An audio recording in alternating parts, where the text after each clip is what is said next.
Hey everyone, my name is Laura from the blog. Oops, oh my gosh, I still have my Moby wrap on. So I always have my baby in my wrap, and he just woke up from his nap and my husband took him outside. I forgot that I still had this on. Okay, take two.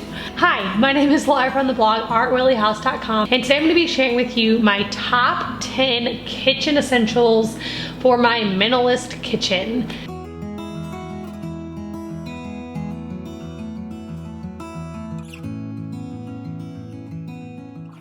So I am in my kitchen pretty much all day, at least it seems that way. I cook every single meal from home. Most meals are completely from scratch. We make our own bread, soups and stews. I do a lot of fermenting. We eat a lot of sauerkraut and kefir. I make my own homemade yogurt.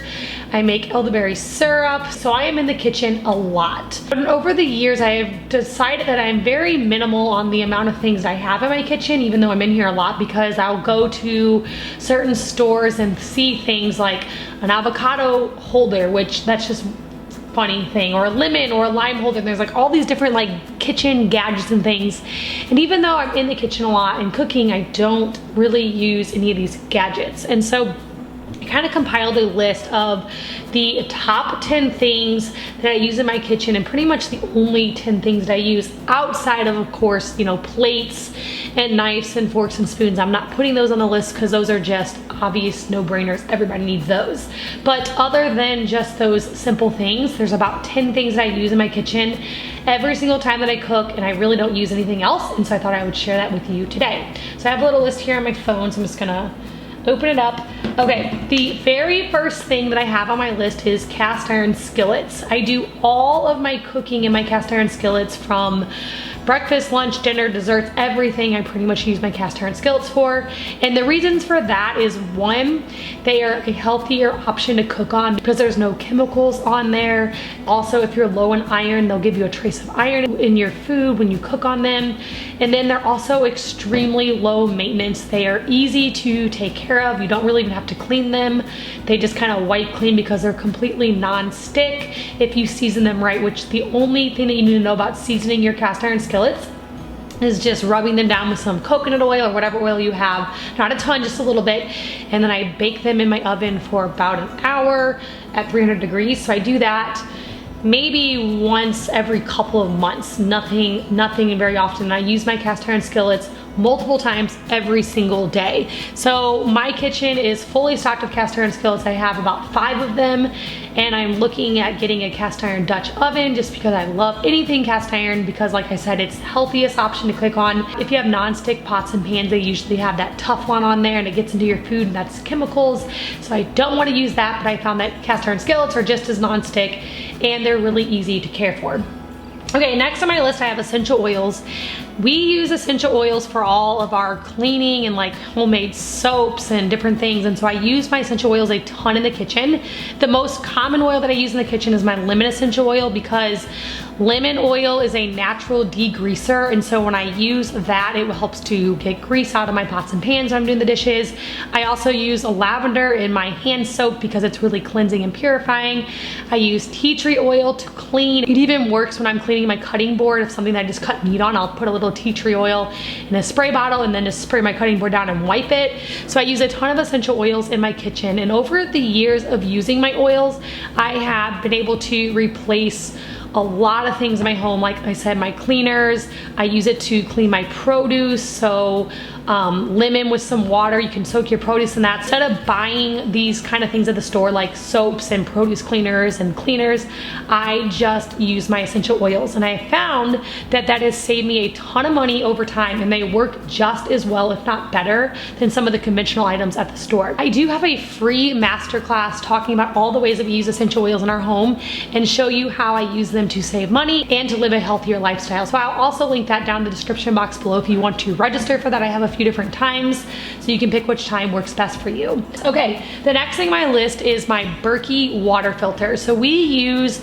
the Berkey water filter in our home, and I have a video already up where I talk all about why we use the Berkey, but basically For one, it's the cheapest route to go because you don't have to change the filters very often. In fact, it's like every 8 years that you have to change your filters. So that's really cool. It's basically a one-time fee because once you purchase it and have it set up, it's gonna last you close to a decade. So that's pretty awesome. The other thing about the Berkey, when I was researching different water filtered systems to have in my home, I noticed that the Berkey gives you the purest, healthiest water. Some filters don't filter out enough, and some filters filter out too much. And I found that the Berkey is the perfect amount, and it makes our water taste amazing, even though we live in a place where the chlorine in our water is horrible. In fact, we get like notices on our water bill that says really high levels of chlorine. And if I run it through the Berkey, that doesn't happen. So the cool thing about the Berkey is you just pour water into the top part of it.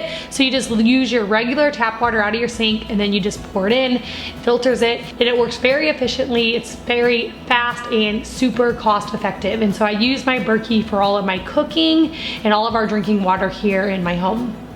Okay, the next thing on my list is a cutting board.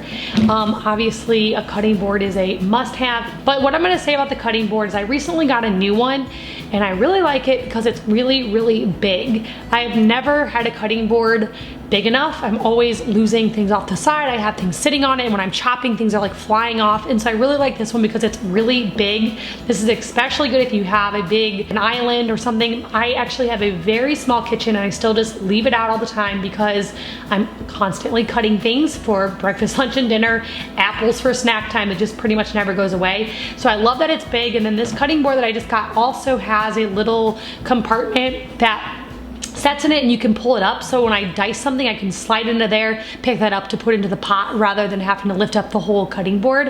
And this is the first cutting board that I've seen like that, and so I'm pretty obsessed with that. So I will link this cutting board down in the description box. And I actually reached out to this company, and they are giving you guys a discount code if you want to try it out. So I'll put that code down there with it as well. Okay, the next thing on my list is a Ninja blender. Now, a Ninja blender is a little bit more pricey than just a cheap blender that you might grab from Walmart or something. But over the years, I have found that if I get a cheap blender, I am not happy with it. First of all, it breaks faster, and the blade is just at the very bottom of the blender, whereas the Ninja blender has a blade that goes all the way to the top. And we make smoothies in our house almost daily. I make ice cream with frozen bananas, chocolate, like cocoa powder, peanut butter, and milk. And we like it to be really, really thick. And so when I used to have one of those really inexpensive blenders from Walmart, I could not make it thick. It was just really thin and runny. But with my Ninja, I can make it super thick, and it actually tastes like ice cream. Now, the only thing that I don't like about the Ninja is that it is a plastic container or plastic pitcher, whereas some of the cheaper ones are glass. But in the past too, when I've had a glass one, I broke it because I do make a lot of smoothies, and I'm usually using frozen fruit. And one time when I turned it on, the frozen fruit like busted it and threw glass everywhere. So I guess the plastic's not that bad for that. I would prefer it if it wasn't plastic, but it is BPA free and it's really thick. And so, and also because I'm making most things in my blender that's cold, I don't worry about that too much. And even though it's a little bit more expensive, I find it to be one of the best blenders, and so I just go ahead and splurge on the Ninja, but it's not even really that expensive. I'll link the one that I have down in my description box. Okay, the next thing I have on my list is a garlic press. If you cook much in your home, you're gonna notice that you need a garlic press because garlic makes everything taste better, at least in my opinion. One time I saw this meme and I totally agree with it. If a recipe calls for 1 clove of garlic, always times that by 2. The more garlic, the better, in my opinion. And I used to mince it myself, peel it, chop it all up, and then I got a garlic press and realized it's so much easier to stick it in, press it down, garlic comes out perfect. And so we use a lot of garlic in our home, and so I definitely have a garlic press, and that's something that just pretty much stays out at all time because I put garlic in almost all of my meals, and so I'm using that all the time. Okay, next thing on my list is knives. If you cook in your kitchen a lot, you want to make sure that you have really sharp knives because dull knives are the worst when you're trying to cut things. I mean, I'm cutting into butternut squashes, spaghetti squashes, coconuts, cabbage to ferment, constantly cutting things, and having a dull knife makes that way harder. So having a good set of sharp knives is really important. The set that you see behind me here in that block is actually KitchenAid, and I got those for a wedding present almost 10 years ago, but I will link a similar one down in the description box because they are really good knives. Like I said, I've had them for 10 years. We've sharpened them a few times, but I really, really like that brand. Okay, the next thing on my list here is stainless steel cups. I use stainless steel cups for my kids because I try to stay away from plastic as much as possible because kids can't really use glass, at least my kids can't. I got these stainless steel cups years ago, and they have these little color sleeves that you can put on there so each kid knows which color is theirs. These are their only cups that they use. I leave them out all day long. We rinse them at the end of the day, and they use these for everything, and I love them because they're really durable and they're healthier than using plastic. I would highly recommend these for anybody with kids. We really, really love them. Okay, the next thing on my list is an apron, and that might seem like a silly thing to put on your list, but when you cook a lot, you will ruin all your clothes. At least I will, because I'm always splattering grease and coconut oil and butter and everything else on my clothes, and there is literally no way to get that stuff out unless you have a trick, let me know. But usually oil is there to stay, and so I wear an apron all times of the day while I'm cooking or when I'm making soap or lotions or just all different things I'm doing in the kitchen. I wear my apron pretty much just to protect my clothes. They're also really helpful to just wipe your hands on if your hands are really dirty, and they also work as hot pads. So when I'm grabbing something out of the oven, I'll just pull my apron up to grab it instead of grabbing for a hot pad. Okay, and the last thing on my minimalist kitchen essentials list is mason jars. I use a ton of mason jars in my home.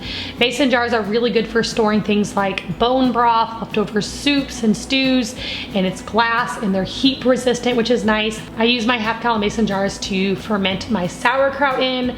I use it to put my homemade yogurt in. We use it for our raw milk from the farm. I even use them to store a lot of my homemade lotions and creams and face washes and all the things, because anything that you make with essential oils in them, you want to store it in glass because over time break down plastic, and so I like to use glass instead. So mason jars are something that are in my kitchen of all shapes and sizes. I like the wide mouth jars for all of my creams and lotions so I can reach my whole hand in to get down in there deep whenever, so I can use every last bit of the lotion. I like the little ones to store spices and loose leaf teas. I like the big ones to store yogurt and sauerkraut. I like to use them in my pantry to store things like my wheat berries, my flours and sugars, and all of that kind of stuff too. So those are my top 10 kitchen essentials.